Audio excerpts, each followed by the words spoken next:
Hey guys, what's up? Nature from Protoculture and Shadow Chronicles. Welcome back to Sonic Academy. And today we're going to be talking all things lo-fi. So Sonic Academy has just brought out a new expansion set for Anna 2. It is the lo-fi expansion set. It features a number of different presets and they're all in a sort of lo-fi flavor, loads of resampled stuff, nice scratchy vinyl stuff, lots of sort of soul vibes coming from this pack, as well as some classic sort of digital sounds as well. We're going to use some of them in this. I've just put them together in a little loop for us to have something to play around with. And then we're going to dive into a couple of my favorite plugins that I like to turn to when I want to go lo-fi with my sounds. So typically lo-fi falls into a few different categories for me personally, and they're all kind of centered around emulating sort of retro hardware. So the big ones for me are mostly recording mediums. I'm going to be looking at speaker simulation. We're going to be looking at vinyl and tape as recording mediums, and then also lo-fi or retro digital as a recording medium as well, and how to emulate that to create authentic sounding lo-fi sounds. Let's dive in. We're going to take a look. Let's check this out.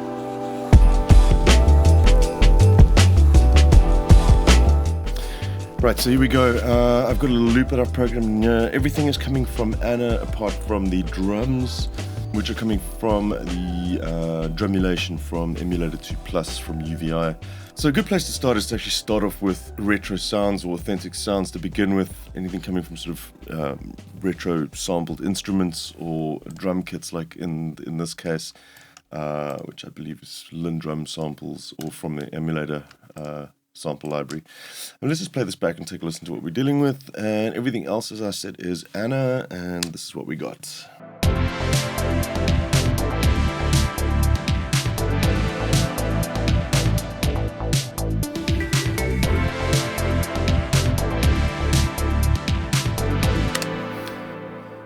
Right, so nothing's really mixed. It's just straight out of Anna 2. I just played a few parts in. Got sort of like an electro-funk vibe going here. Let's take a look at a few plugins that I wanted to showcase here. So the first thing I want to look at is speaker simulations, particularly impulse responses. This is a great way to sort of impart a sort of lo-fi character using IR responses. Now, IR is pretty much a white noise that is used and then resampled after being played back in a specific environment. And the difference between the white noise being pure and the white noise that's recorded in that environment is you can then obtain a filter curve from that can be applied. Pretty much the same technique that's used to create reverbs in impulse response reverbs as well. In this case, we're applying it as a filter to emulate a speaker cabinet or something of that sort. My favorite tool for this is Izotope's Trash. I'm going to dive in and just take a listen to what this can do. So what you want to do is you're going to be greeted with this screen to begin with, the distortion page. I'm not really interested in the distortion algorithm for this. We're going to head over to the convolve page, which is where you can apply impulses or impulse responses to your audio. We'll just unbypass that one and let's take a look. So you can do guitar cabinets. That's going to give you a sort of nice feeling of an old school speaker. Heavily wet.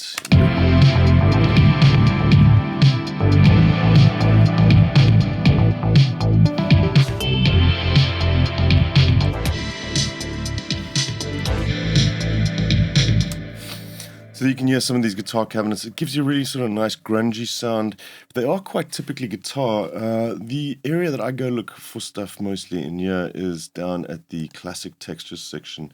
There's a number of really cool IR responses in here that give you some really nice retro flavors. Particularly like these ones, the 240p is like from video compression.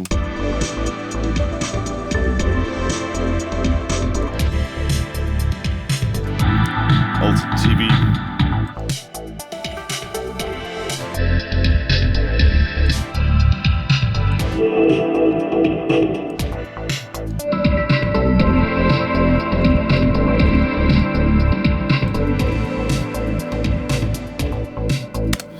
So it's a really nice way to kind of impart that sort of character on your audio. So that's the first one I wanted to look at, which I use quite often, that convolution. You can do some pretty crazy stuff aside from lo-fi as well, using weird samples for convolution effects. But let's move on. So I mentioned two retro recording methods. The first one is vinyl. My go-to for vinyl stuff is Izotope's vinyl. And this is a free plugin that you can download right now. It's really cool. It emulates a bunch of different aspects of vinyl playback. So you can currently I've got everything zeroed, and we're going to dial in a few of these settings before we even play anything. We can dial in stuff like wear and tear and some dust, for example.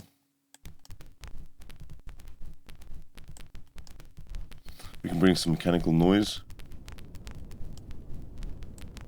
scratches,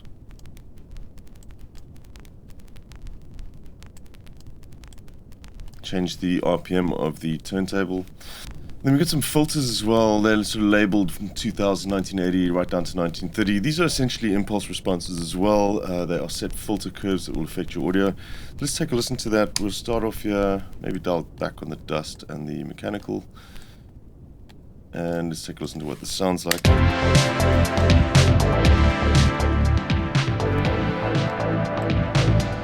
So you can hear the wear, it starts adding some distortion.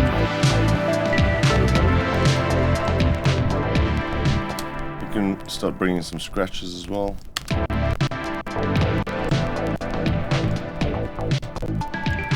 And warping, of course. You can get some sort of speeding up and slowing down effects. And then let's check out the filters as well. We'll drive all the way down to 1930.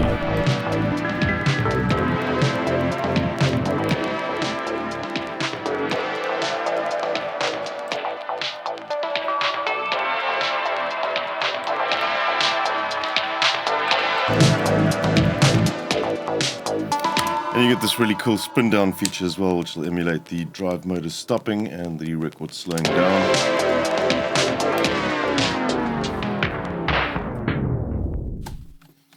So that's a pretty cool plugin from Izotope. Great for adding a little bit of noise, background noise, a little bit of distortion from a sort of emulated vinyl reproduction onto your tracks. Great tool for lo-fi vibes.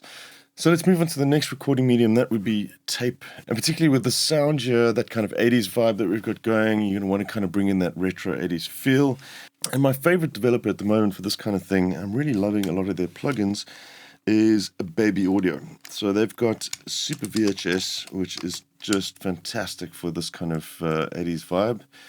And then I'm also going to just take a look at their new plugin called Taip, T-A-I-P. This is a fantastic little tape emulation plugin. I'm going to jump into that right now. But let's just first check out Super VHS. We're going to take a look at the pads here for a second. And let's actually just disable the delay and the plate reverb there. So in this plugin, you have a heat dial, which is going to add some distortion. The wash is kind of a really crappy reverb, but kind of has a vibe to it as well. The drift, which is fantastic for creating sort of tape flanging and sort of weird wobbly movements and stuff. Basically just speeds the tape up and down whilst playing back. And then you've got a sort of retro chorus labeled Magic here in the middle. You can also add in a bit of tape static. And these are handy sometimes just to kind of add a little bit of that noise in the background, just to kind of give it that authenticity. It can really kind of fill up a track as well. Just having this run just a little bit in the background can add a bit of vibe to a recording as well. So let's check this out.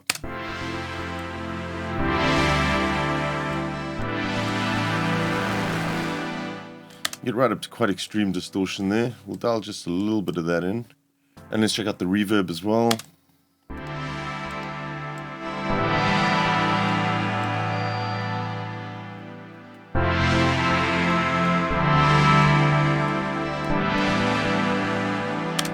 Now we can dial in some of the drift, which, like I said, is going to be that pitch shifting occurring as the tape speeds up and slows down.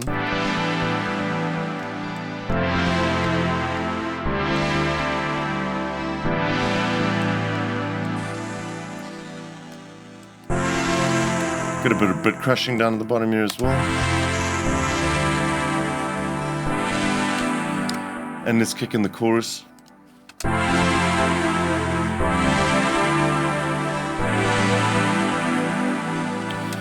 And then lastly, you can get quite nice sort of tape flanging when you have the drift dial set up, and then you bring back in some of the dry mix. Let's take a listen to that.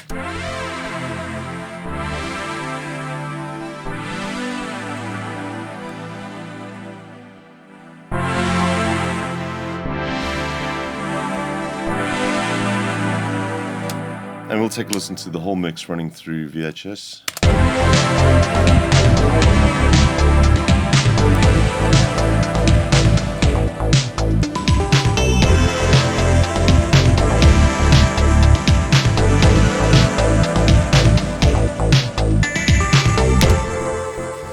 Really love this one, got a great vibe about it. I love the sound that comes out of this thing for this kind of retro sounding stuff. Let's check out Taip. So this is a new release from Baby Audio, and this is also a tape emulation plugin. You've got a compressor which sounds fantastic on drums. You can also add the noise floor in here. A nice feature about this one is with the noise floor, you'll notice that when I dial that up, I'm not actually hearing anything at all. And that has a threshold that senses when there's actually audio present. When there isn't anything, there's silence like it is now. It's not going to have that continuously playing. So you won't have this building up. If you're using this in a track somewhere, it won't be continuously building up. If you're using multiple instances of this, it'll only sound when you have audio playing through it. So like if I hit the play button now, you hear the tape hiss, and then it'll drop off as soon as it gets underneath the threshold there. So that's a really great feature. Again, you can do some really nice tape flanging effects with this if you use the wear button. And dial back the mix.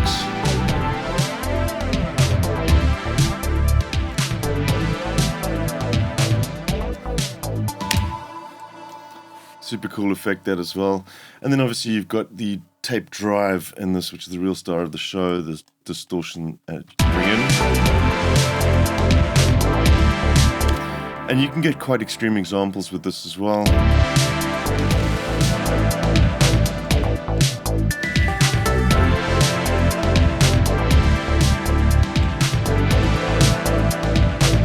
You can adjust the distortion threshold there too, so that if you have a higher shape, you'll get less distortion on the highs. Same goes for the lows. If we bring that down to negative values, you reduce the threshold effectively, creating a lot more distortion in the lows. It'll sound like this.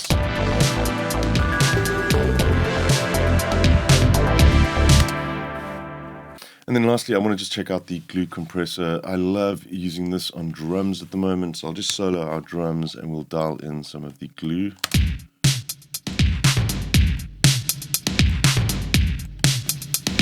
Really crunches things nicely together there. That's quite extreme compression that, but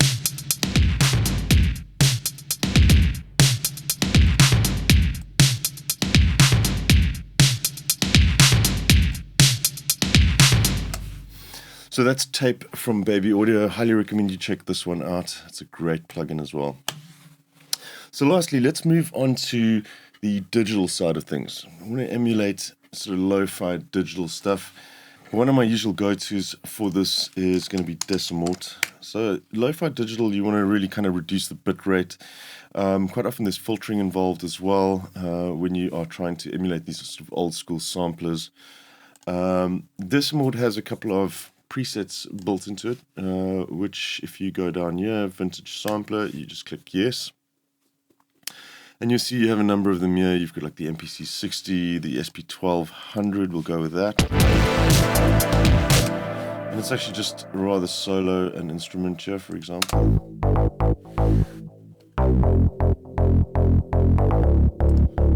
You can check out the C64, Commodore 64.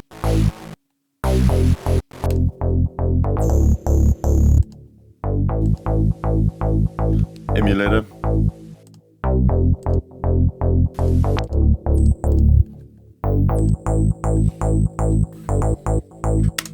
That one's a little bit more subtle, but it works really well for kind of recreating that sort of vintage sampler.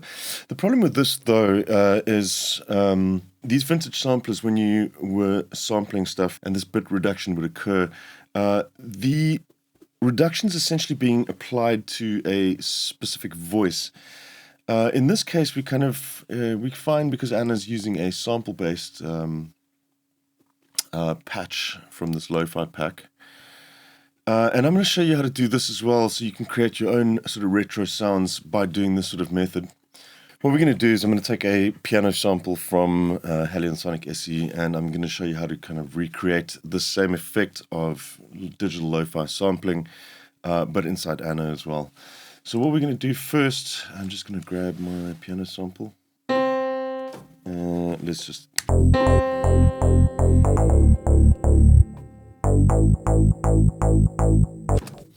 That's fine for this example. So I've got a recording of middle C there, and we're just going to bounce this down to audio. Now what we can do is we can kind of resample that into Anna 2's sampler oscillator. But what we're going to do is we're first going to apply our bit reduction at this stage. So we'll go to Decimort again. We use that same S20 low preset.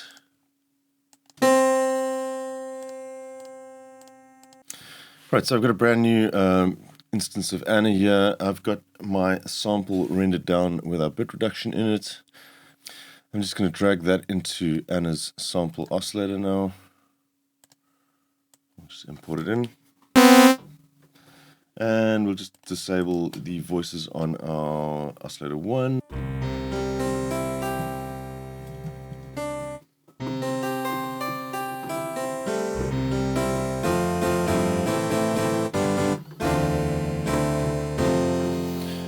And then we've resampled it inside of Anna now with that bit reduction in it as well. A lot of these old samplers as well, they didn't have a ton of memory, so you weren't able to sample every single key of an instrument. So you'd have a lot of this kind of time stretching occurring. You would actually need to disable the loop here as well. And we'll hit our start point there. And we need to hit re-trigger. There we go. So as you, the higher up the register you go, the shorter the sample's getting, and then down at the bottom you've got these really kind of crunchy, muted lows.